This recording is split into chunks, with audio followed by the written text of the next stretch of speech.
Assalamualaikum warahmatullahi wabarakatuh. Saya Ulfa Nur Faizah akan menyampaikan biografi Muhammad Hatta.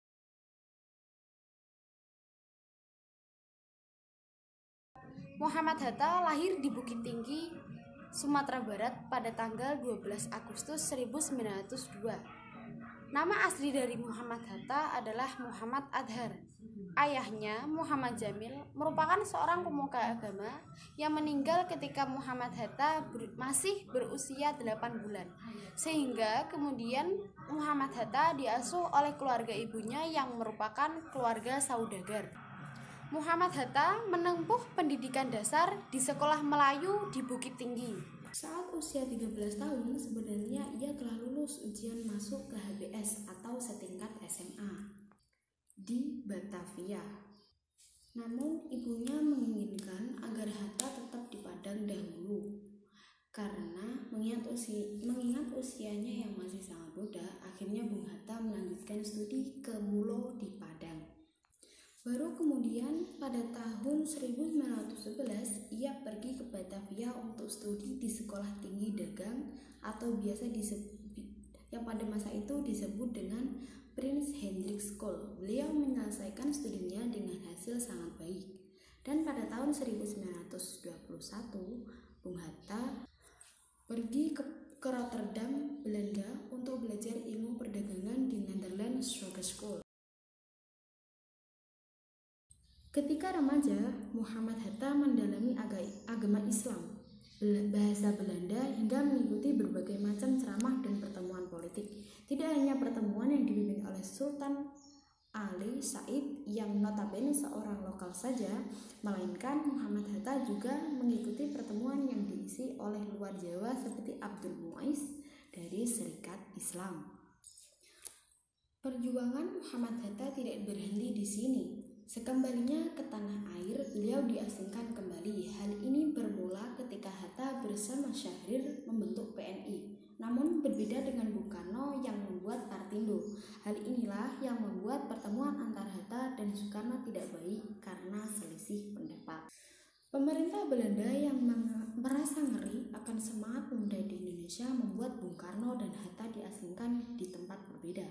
Pada tahun 1934, Hatta dan teman-temannya dipenjara di Glodok. Pada tahun 1935, mereka kembali diasingkan di Bovendigul, Papua, di mana tempat ini merupakan tempat pengasingan yang paling mengerikan. Di tempat pengasingan tanpa jeruji besi ini, Hatta mengalami masa-masa terberat. Namun, Muhammad Hatta justru menjadi lebih rajin dan produktif dengan menulis buku, hingga mengajarkan segala macam pengetahuan kepada rekannya. Setahun berada di Dikul, Hatta dipindahkan ke Banda Neira pada tahun 1936. Kemudian pada tahun 1942,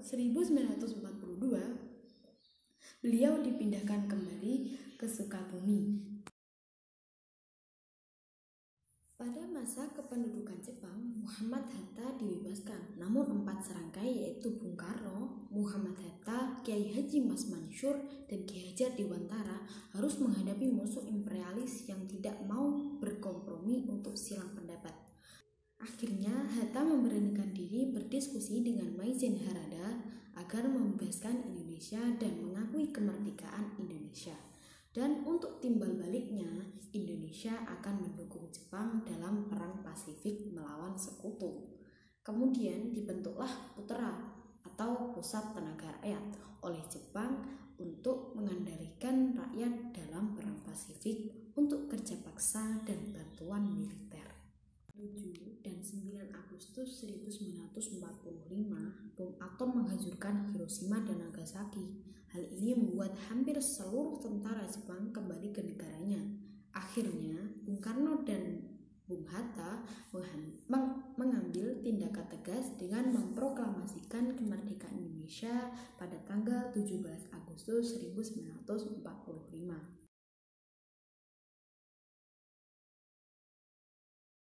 Proklamasi dilaksanakan, Bung Karno diangkat menjadi presiden dan Bung Hatta sebagai wakil presiden. Namun, proklamasi sudah dibacakan. Namun, perjuangan belum selesai sampai di sini. karena Indonesia harus mendapatkan pengakuan dunia internasional mengenai kemerdekaan Indonesia. Untuk mempertahankan kemerdekaan ini, Indonesia melakukan perjanjian Linggarjati dan agresi militer 1-2 yang justru merugikan NKRI. Bahkan setelah 3 tahun berlalu, Belanda masih belum mau mengakui kedaulatan NKRI dan berusaha merebut kembali dengan perjanjian internasional dan agresi militer. Mengalami kekalahan pada 19 Desember 1948 yang mengakibatkan Soekarno dan Muhammad Hatta ditangkap. Saat-saat kritis, TNI menunjukkan taringnya dengan melakukan serangan 1 Maret 1949 dan memaksa Belanda melakukan perundingan ulang perjanjian Romeroyen, di mana perjanjian ini harus dihadiri oleh Muhammad Hatta pada konferensi meja bundar di Den Haag. Sangat berperan penting dalam kemerdekaan Indonesia. Saat konferensi meja bundar, beliau berargumentasi dan mendesak Belanda serta mengambil simpati negara lain, hingga akhirnya beliau pulang dengan senyum penuh kemenangan atas NKRI. Muhammad Hatta merupakan pahlawan yang memiliki kiprah yang sangat penting bagi Indonesia, sehingga siapapun yang mengetahui biografi Muhammad Hatta pasti akan sangat kagum. Beliau memiliki karakter yang patut untuk kita teladani. Keteladanan Muhammad Hatta sebagai negarawan ini bisa menjadi contoh bagi masyarakat Indonesia sekarang ini.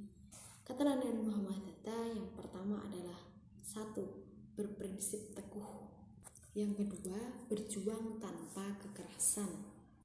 Yang ketiga, bekerja sistematis. Yang keempat, rajin membaca buku.